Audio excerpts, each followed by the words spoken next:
Hi friends, welcome to SVSA. ధ్యానం ధ్యానం అంటే ఏంటి? ధ్యానం ఎలా చేయాలి?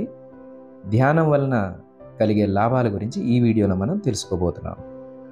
అసలు ధ్యానం అంటే ప్రధానంగా శ్వాస మీద ధ్యాస.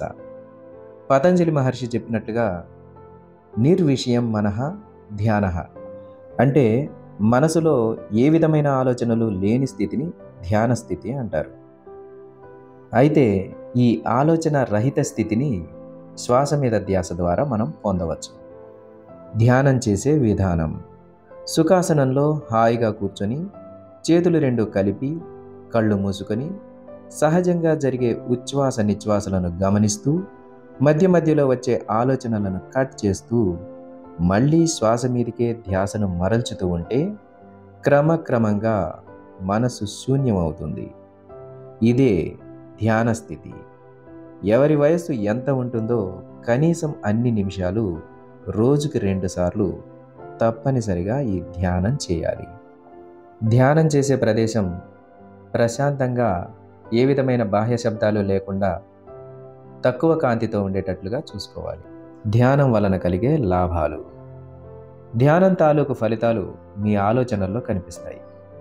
మీ మనస్సు గడిచిన కాలంపైకి, భవిష్యత్తుపైకి వెళ్లకుండా ప్రస్తుత కాలంపై దృష్టి నిలుపుతుంది.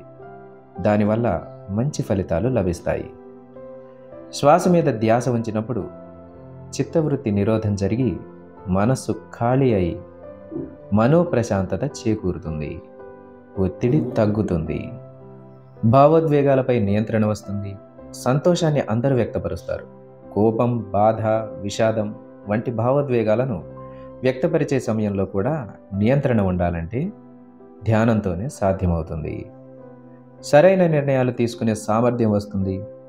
నిర్ణయం తీసుకునే ముందు దాని ఫలితాలు ఎలా ఉంటాయో ఆలోచించే శక్తి, విశ్లేషించుకునేందుకు సామర్థ్యం పెరుగుతాయి. నైపుణ్యం పెంపొందుతుంది. రోజు ధ్యానం చేయడం వల్ల ఆలోచన స్థాయి పెరుగుతుంది.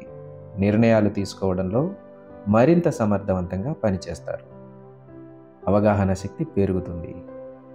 దీర్ఘకాలం పాటు ధ్యానం చేసినప్పుడు రోగనిరోధక శక్తి బలోపేతమై ఆరోగ్యవంతమైన జీవితం గడిపే అవకాశం లభిస్తుంది. ధ్యానం వలన ఈ రకంగా భౌతికపరమైన, మానసికపరమైన లాభాలే కాకుండా ఎన్నో ఆధ్యాత్మికపరమైన లాభాలు కూడా మనకి లభిస్తాయి. అది ఫ్రెండ్స్, ధ్యానం వలన కలిగే అద్భుతమైన లాభాలు. మరి ఇన్ని లాభాలు, ప్రయోజనాలు ఉన్న ఈ ధ్యాన సాధనని మన నిత్య జీవితంలో ఒక భాగంగా చేసుకొని శారీరకంగా, మానసికంగా, ఆధ్యాత్మికంగా ఉన్నత శిఖరాలను అధిరోహించాలని మనస్ఫూర్తిగా కోరుకుంటూ ధన్యవాదములు. సర్వే జనా సుఖినో భవంతు, లోకా సమస్త సుఖినో భవంతు.